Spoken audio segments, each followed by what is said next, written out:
अच्छा, हमने रजिस्ट्रेशन का प्रोसेस देख लिया था। डिक्लेरेशन पे आते हैं। यहाँ से आपको रिटर्न और तमाम चीज़ें मिल रही होंगी। सही है, ये टैब काफ़ी इंपॉर्टेंट है आपके लिए। अच्छा, इसमें पहला जो टैब है वो है return and statement original simplified. ये सिंप्लीफाइड है, ये इंडिविजुअल पर्सन के लिए कुछ स्टेप इन्होंने दे दिए कि आप वो एक कुछ पिक्चर्स के थ्रू जो आपको गाइड करते हुए जाते हैं। आप चीज़ें सेलेक्ट करते रहो, अमाउंट डालते रहो, नेक्स्ट करते रहो, आपका रिटर्न खुद ब खुद डेवलप होता हुआ चला जाता है, आपको कोई कॉम्प्लिकेशन नहीं आती। ये जो है ये ऑलरेडी जो प्रीवियस फॉर्मेट है रिटर्न का, एक्चुअल उस फॉर्मेट के ऊपर आपको चीज़ें मिल रही होती हैं। रिटर्न ये स्टेटमेंट ओरिजिनल, सही, जो ओरिजिनल फॉर्मेट है उसके ऊपर मिल रही होती है और उसके ऊपर आपको फिल करना होता है।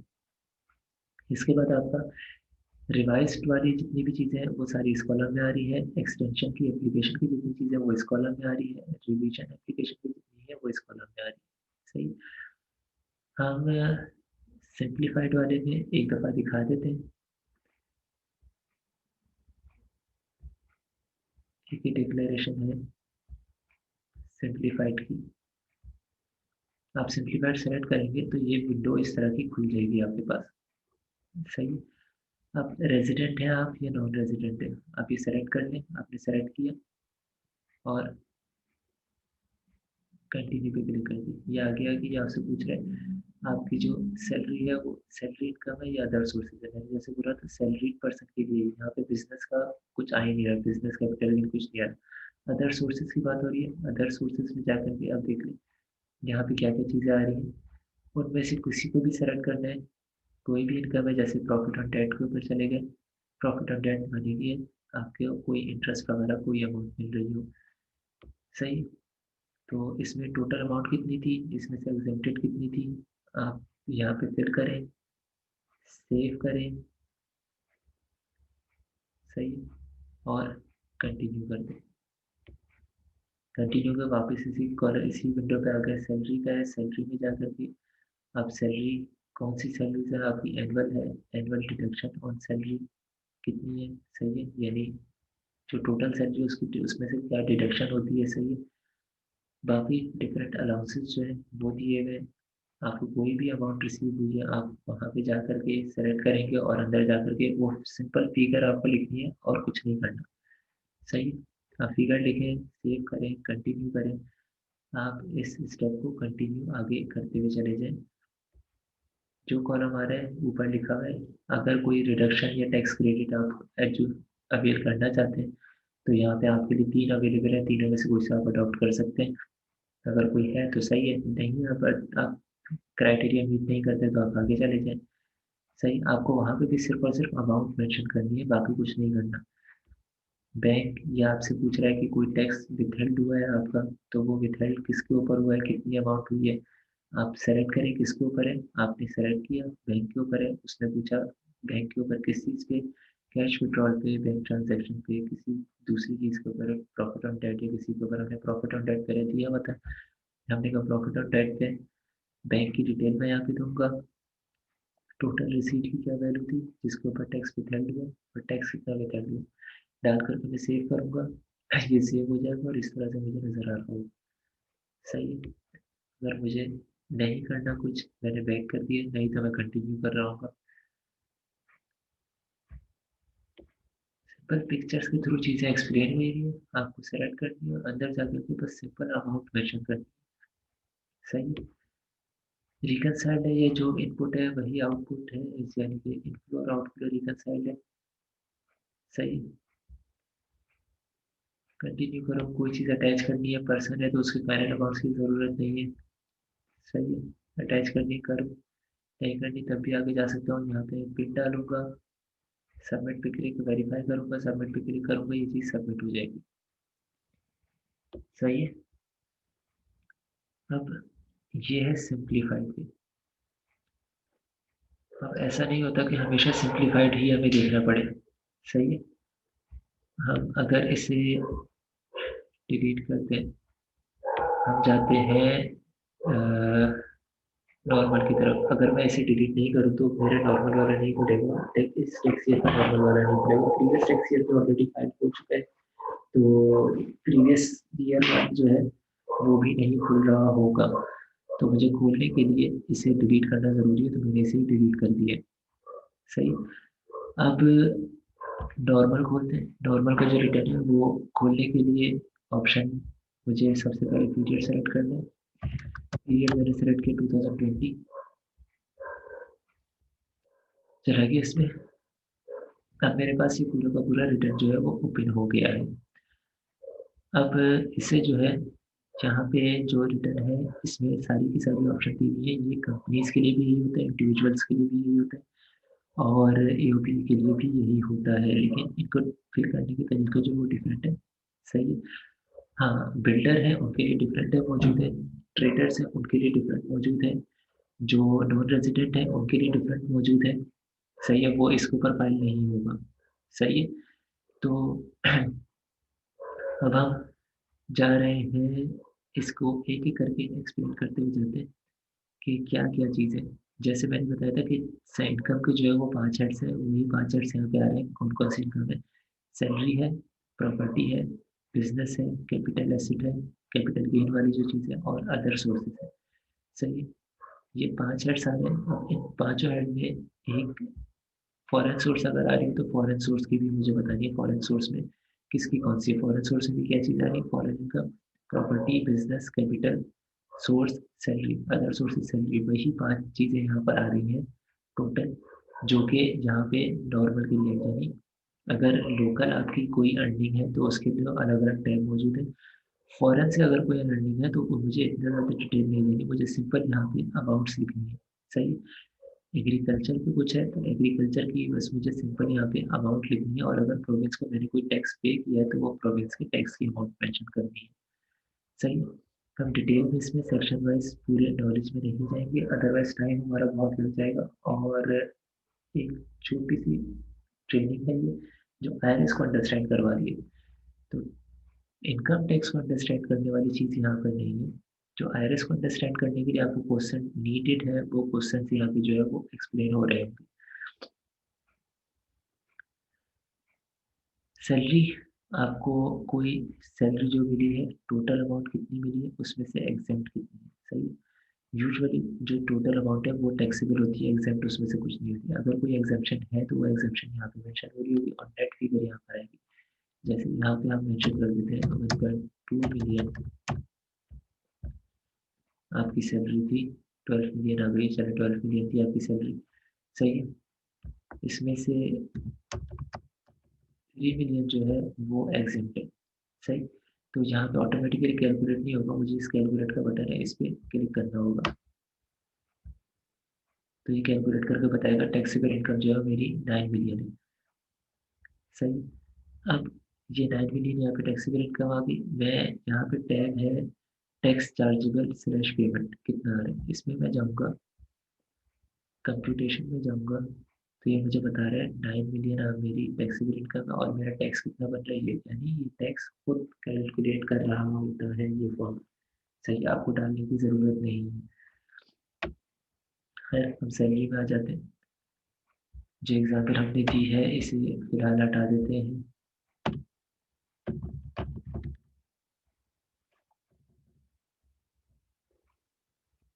सही। कैलकुलेट का बटन जो है बेसिकली रिफ्रेश आप कह सकते हैं, रिफ्रेश बटन है ये, आप क्लिक करेंगे तभी चीज़ें रिफ्रेश होंगी।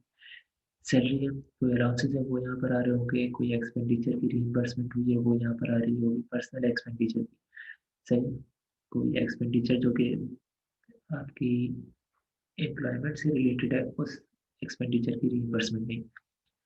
सही है। कोई परक्विजिट्स है, कोई profit in lieu of any salary या एनी पेमेंट है, वो सारी चीज़ें यहाँ पर आ रही होंगी, आप उसकी अमाउंट मेंशन करेंगे और ऑटोमेटिकली चीज़ें कैलकुलेट हो रही हैं। प्रॉपर्टी इनकम में इसमें मेनली रेंट आता है। सही है। रेंट के अगेंस्ट कुछ एक्सपेंसेस हैं जो कि अलाउड है। तो रेंट किस किस को कहते हैं, कौन कौन सी इनकम है जो कि रेंट में कवर हो रही है, वो यहाँ पर आ रही है। रेंट रिसीव या रिसीवेबल, वो रिसीवेबल भी आपकी इनकम है। 1/10 of amount not adjustable against rent, कुछ ऐसी अमाउंट जो कि रेंट के अगेंस्ट एडजस्टेबल नहीं है। सही है। वो यहाँ पर आ रही होंगी। अच्छा, जब आप प्रॉपर्टी इनकम की थ्योरी पढ़ेंगे कंप्लीट, तब आपको ये पूरी चीज़ समझ आएगी। हम जो ये आईआरएस का बोर्ड दिखा रहे हैं इसमें ये अज्यूम किया जा रहा है कि आपको थ्योरी ऑलरेडी आती है, इसलिए इतनी एक्सप्लेनेशन की ज़रूरत नहीं है। यहाँ पे आइटम्स दिए गए हैं, उन आइटम्स को आगे फिगर्स जो है वो मेंशन करनी है, कैलकुलेट ऑटोमेटिकली हो रहा होगा, कैलकुलेट पे आप क्लिक करेंगे वो कैलकुलेट होता हुआ जाएगा। सही। आपको फिल करने में कभी कोई मसला होता है किसी चीज़ का तो आप पूछ सकते हैं हमसे। सही है। ये प्रॉपर्टी पे आ गई। बिजनेस इनकम में पूरे आपको अकाउंट्स बनाने होंगे। सही। मैन्युफैक्चरिंग या ट्रेडिंग का है तो आपको बताना है आपकी रिसीट्स कितनी है, आपके सेलिंग एक्सपेंसेस कितने हैं, ये डिफरेंट अदर एक्सपेंसेस कितने आ रहे हैं, ये सारी चीज़ें आप मेंशन करेंगे, उससे कैलकुलेट हो रहा होगा। यूजुअली आसानी के लिए नेट प्रॉफिट यहाँ पे अदर में करके लोग डाल देते हैं इंडिविजुअल पर्सन के लिए, लेकिन जब आप कंपनी पे कर रहे हो तो कंपनी पे ऐसा नहीं करना। कंपनी में आपको कंप्लीट डिटेल देनी होगी। सही है? कौन सी चीज़ क्या है, कौन सी अर्निंग कर रहे हैं, कौन कौन से एक्सपेंसेस हैं, किस नेचर के एक्सपेंसेस है, इसमें क्रॉस कौन से एक्सपेंस यानी कॉस्ट ऑफ सेल का क्या पार्ट है, एडमिनिस्ट्रेटिव का क्या पार्ट है। सही है? ये सारी चीज़ें अलग अलग मेंशन होंगी। सही है? मैन्युफैक्चरिंग या ट्रेडिंग यहाँ पे कॉस्ट ऑफ सेल वाली चीज़ें आ रही होंगी, कोई अदर रेवेन्यू है ये जहाँ पर आ रहा होगा। एडमिनिस्ट्रेटिव मैनेजमेंट या सेलिंग एक्सपेंसेस जो है वो सारे के सारे आप यहाँ पे देंगे। सही है? और ये चीज़ ऑटोमेटिकली कैलकुलेट हो रही होगी। कोई एडमिसिबल या इनएडमिसिबल एडजस्टमेंट्स हैं वो यहाँ पर आप शो कर रहे होंगे। आप ये जो डिटेल दे रही है आप अकाउंट्स अपने अकाउंटिंग रिकॉर्ड से उठा के दे रहे हैं। आप कुछ अकाउंटिंग के एक्सपेंसेस जो टैक्स अलाउ नहीं करता, कुछ टैक्स के एक्सपेंसेस हैं जो अकाउंटिंग नहीं बोलती, तो उनकी एडजस्टमेंट आप इस टैग पे कर रहे होते हैं। सही है? Admissible inadmissible deductions. अच्छा, इसके बाद आपका आ जाता है एडजस्टमेंट्स का। सही है? कोई अगर टैक्स लॉसेस वगैरह आपको अवेलेबल है तो वो आप यहाँ पे एडजस्टमेंट ले रहे होते हैं। सही है? इसके बाद आपको अपनी बैलेंस शीट जो है वो यहाँ पे प्रेजेंट करनी होगी कि बैलेंस शीट पे क्या क्या आइटम है, लैंड बिल्डिंग प्लांट क्या चीज़ कितनी की क्या अवेलेबल है, कितनी अमाउंट है, वो आप अमाउंट मेंशन कर रहे होंगे। याद रखिएगा जो टोटल है इक्विटी और एसेट्स ये दोनों जो है वो इक्वल आने चाहिए। अब ये बिजनेस का आपने कंप्लीट कर लिया। कैपिटल एसेट्स कौन कौन से हैं, इसमें सिंपल जो गेन हुआ है वो अमाउंट आप बता रहे होंगे, टोटल अमाउंट कितनी थी, इसके ऊपर गेन हुआ क्या, गेन हुआ लॉन्ग टर्म पे कितना है, शॉर्ट टर्म पे कितना है, लॉन्ग टर्म और short term different credits available है इसलिए लॉन्ग टर्म शॉर्ट टर्म की क्लासिफिकेशन है। सही। अच्छा, बिजनेस में एक चीज़ देख लें, ये जो एडमिसिबल इनएडमिसिबल डिडक्शंस हैं, बल्कि मेरे ख्याल से अभी इसे करने की ज़रूरत नहीं है, ये एक्सप्लेन हम ऑलरेडी कर चुके हैं। सही। कैपिटल एसेट्स में कोई ऐसी बहुत बड़ी चीज़ नहीं है, बस इस चीज़ का ध्यान रखें कि शॉर्ट टर्म कौन सी है, लॉन्ग टर्म कौन सी है। शॉर्ट टर्म 1 साल के अंदर अंदर, लॉन्ग टर्म 1 साल से बड़े पीरियड। सही। हम देखते हुए मेंशन कर रहे होते हैं यहाँ पे।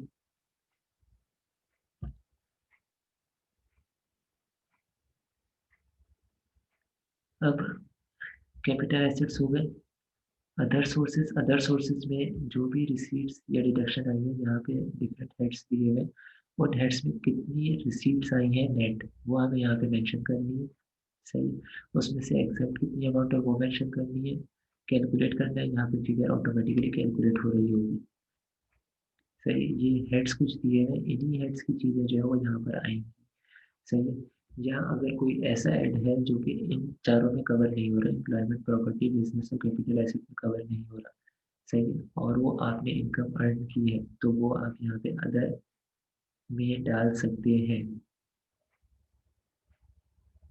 ये अदर रिसीट्स में आप डाल देंगे, और अगर इसके अगेंस्ट कोई एक्सपेंसेस है तो वो अदर डिडक्शंस में डाल रहे होंगे। सही। अच्छा, इसके बाद फॉरेन सोर्स है। फॉरेन सोर्स में ऑलरेडी बता चुके हैं कि साइड में कितनी है वो आप अमाउंट डाल रहे होंगे। सही है। एग्रीकल्चर का बता चुके हैं। टैक्स डिडक्शन, ये जो ये जितनी भी डिडक्शन है सारी की सारी नेम वाइज यहाँ पे दिए हुआ और सेक्शन का रेफरेंस दिया हुआ है। आपकी जो डिडक्शन हुई है जिस सेक्शन के अंदर में हुई है वो आप सेक्शन रेफर कर रहे होंगे और यहाँ पे अमाउंट लिख रहे होंगे। इसमें टोटल कितनी थी, उसमें से इनएडमिसिबल कितना था और एडमिसिबल कितनी डिडक्शन है। इनएडमिसिबल मतलब वो आपको अपनी टैक्सेबल इनकम के अगेंस्ट एडजस्टमेंट उसकी नहीं मिलेगी, आप उसे एक्सपेंस क्लेम नहीं कर सकते, वो आप इनएडमिसिबल में डालोगे। कुछ ऐसे जो आप एक्सपेंस क्लेम कर सकते हो वो आप एडमिसिबल में डालोगे। टैक्स चार्जेबल, इसको अभी अंडरस्टैंड करने की कोई खास नीड नहीं है। टैक्स क्रेडिट्स अगर कोई अवेलेबल है आपको, सही है, चैरिटेबल डोनेशन, किसी को डोनेशन आपने दी है, उसको अगर उस कितनी डोनेशन आपने दी है, वो कुछ क्राइटेरिया है कि आप उस क्राइटेरिया के ऊपर आप बेस करते हुए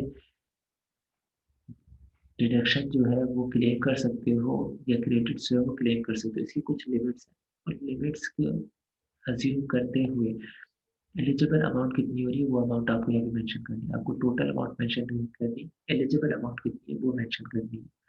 सही, इसके लिए आपको इन क्रेडिट्स के लॉस पढ़ने होंगे। इन्वेस्टमेंट ऑन शेयर कुछ अवेलेबल है तो वो, इन्वेस्टमेंट ऑन हेल्थ इंश्योरेंस कुछ है तो वो। सही, अच्छा मैंने ये पर्सन का बोला था तो पर्सन के पास ये ऑप्शंस नहीं आ रही। सही, ये डिपेंड करता है कि इंडिविजुअल पर्सन को खोलूँ या कंपनी को खोलूँ। सही, उसके हिसाब से यहाँ पे ऑप्शंस ओपन हो रही होंगी। अब ये किसी एओपी का पार्ट नहीं है तो यहाँ पे एओपी का ऑप्शन जो है वो क्लोज आ रहा है, यानी किसी पार्टनरशिप का पार्ट नहीं है तो ये क्लोज है। अगर ये किसी पार्टनरशिप का पार्ट होता तो यहाँ पे ऑप्शन जो है वो आ रही होती। सही, ये सारे क्रेडिट्स हैं। आप लिमिट, जितनी लिमिट को कंसिडर करते हुए जो क्रेडिट आपको अवेलेबल है वो अमाउंट आप यहाँ पे लिखोगे। सही है, एडजस्टेबल टैक्स, कुछ टैक्स आपको पूरे साल में डिडक्ट होते आए हैं, लोगों ने डिडक्ट किए होंगे पेमेंट्स के ऊपर, वो किन सेक्शन में किए हैं, जब आप उनकी सीपीआई उठाओगे तो उसमें सेक्शन मेंशन होता है। उन सेक्शन को देखते हुए, उन परसेंटेजेस को देखते हुए आप यहाँ पे अमाउंट मेंशन कर रहे होंगे कि मेरी टोटल कितनी डिडक्ट हुआ, किस सेक्शन के अंदर में मेरा कितनी कितनी अमाउंट डिडक्ट हुई। जी पहले आप एक्सेल पे वर्क कर लें तो ज़्यादा बेहतर है, क्योंकि कंपनी को जब फाइल कर रहे होते हैं तो बहुत सारी अमाउंट होती है। आप उसे एक्सेल पे हर सेक्शन का हर रेट के हिसाब से आप अलग अलग कैलकुलेट कर लें और फिर यहाँ पे टोटल अमाउंट मेंशन करें। सही, यहाँ टोटल मेंशन हो रहा होता है, प्लस खुद से नहीं होगा। सही, फाइनल या मिनिमम टैक्स जो आपका डिडक्ट हुआ है, ये डिडक्शन वाली चीज़ है। सही, कुछ अगर डिडक्ट हुआ है तो वो यहाँ पे आप मेंशन कर रहे होंगे। सही, कुछ ऐसे सेक्शन हैं जो कि बोलते हैं कि भाई मैक्सिमम मिनिमम आपको इतना जो है वो पे करने ही करने हैं, वो मिनिमम टैक्स में आ जाते हैं। कुछ है जो बोलते हैं कि भाई बस इतना पे कर दे बाकी सब फाइनल है, तो फाइनल टैक्स में आ जाते हैं। सही, डिफरेंट सेक्शन की डिफरेंट डिफरेंट ट्रीटमेंट्स हैं। अब ट्रीटमेंट्स के हिसाब से कोई अगर आपकी विथहोल्डिंग हुई है, किसी ने विथहेल्ड किया है तो वो अमाउंट यहाँ पर आएगी, ये विथहेल्ड वाली अमाउंट है। सही है, खुद से आपको मेंशन नहीं करना, विथहेल्ड कितना हुआ वो मेंशन कर दें। सही है, रिसीट वैल्यू कितनी थी, कितनी अमाउंट पे विथहेल्ड हुआ और कितनी अमाउंट विथहेल्ड हुई, ये मेंशन करना है आपको। आप सिंपल सीपीआई लेकर भी बैठेंगे, सेक्शन देखेंगे और उसका रेट देखेंगे, बस इन बेसिस पे बाइफरकेट करें अपनी टोटल डिडक्शन को, और ऑटोमेटिकली यहाँ पे क्योंकि सेक्शन हर जगह मेंशन है तो उन सेक्शंस में आप देखते हुए ये अमाउंट डाल सकते हो खुद से। जब ये सारी चीज़ें डल जाएंगी तो कंप्यूटेशन खुल जाएगी। कंप्यूटेशन के टाइम में आपको यहाँ पे कंप्यूट हुआ हुआ नजर आ रहा होगा कि आपकी कौन कौन सी इनकम है, किसमें कितनी डिडक्शन आपको अलाउ हुई है, आपका टैक्स कितना बनता है, आप कितना ऑलरेडी पे कर चुके हो। सही है, कोई पेनल्टी है तो वो क्या बनती है, मिनिमम टैक्स कितना है, और फाइनल जो है वो चार्जेबल आपको आ रहा होगा या रिफंडेबल आ रहा होगा। अगर चार्जेबल है तो रिटर्न ही उस वक्त तक सबमिट नहीं होगा जब तक आप अमाउंट पे नहीं करते। अगर चार्जेबल नहीं आ रहा, रिफंडेबल है, तो ये रिटर्न ऑटोमेटिकली फॉरन सबमिट के काबिल होगा। ये जब आप पूरा ऊपर का फिल कर लेंगे तो फिर आप जाएंगे वेल्थ के ऊपर। वेल्थ के ऊपर आप डिटेल देंगे पर्सनल एक्सपेंसेस की।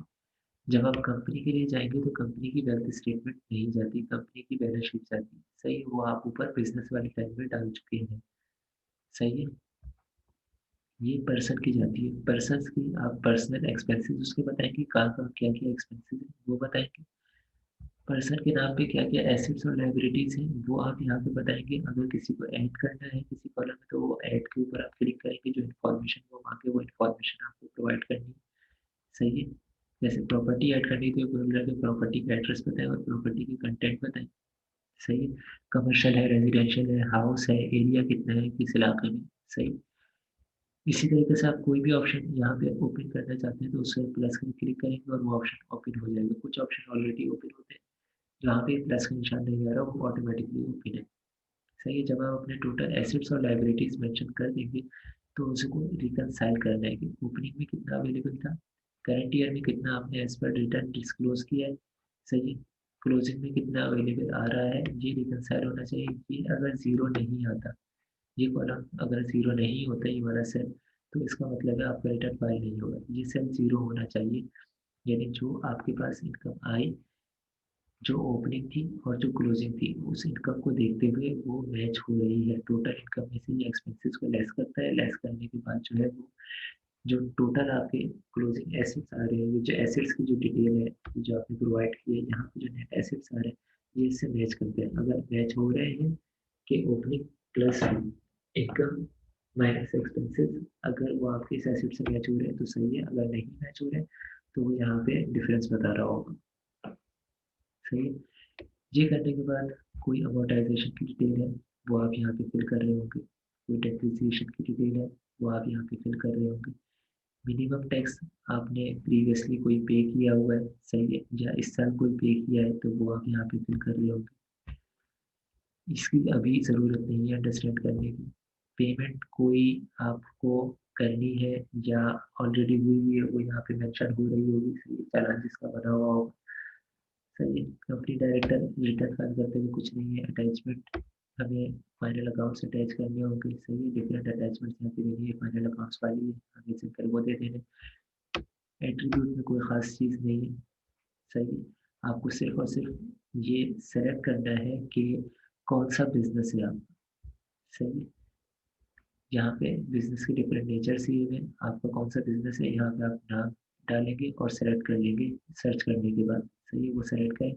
वेरिफिकेशन पे आएंगे, वेरिफिकेशन पे जो टैग है यहाँ पे आप पिन मेंशन करेंगे, आप वेरीफाई करेंगे, ये वेरीफाई हो जाएगी, वेरीफाई होने के बाद आप इसे सबमिट कर सकते हैं, सही है।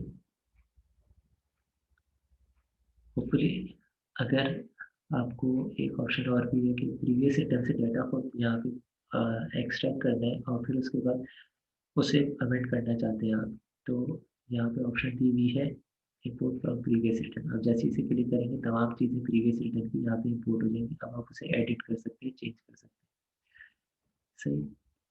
होपफुली रिटर्न वाली चीज़ जो है वो एक्सप्लेन हो गई होगी। कोई ऐसी आइटम, कोई ऐसा आइटम यहाँ पे नहीं है कि उसे बहुत जो है वो डरने वाली कोई चीज़ है कि अगर यहाँ पे वो गलती हो गई, देखिए जो गलती है वो करेक्शन हो सकती है उसकी, सही। अच्छा, फिर हम डिक्लेरेशन के दूसरे जो टॉपिक्स हैं वो नेक्स्ट वीडियो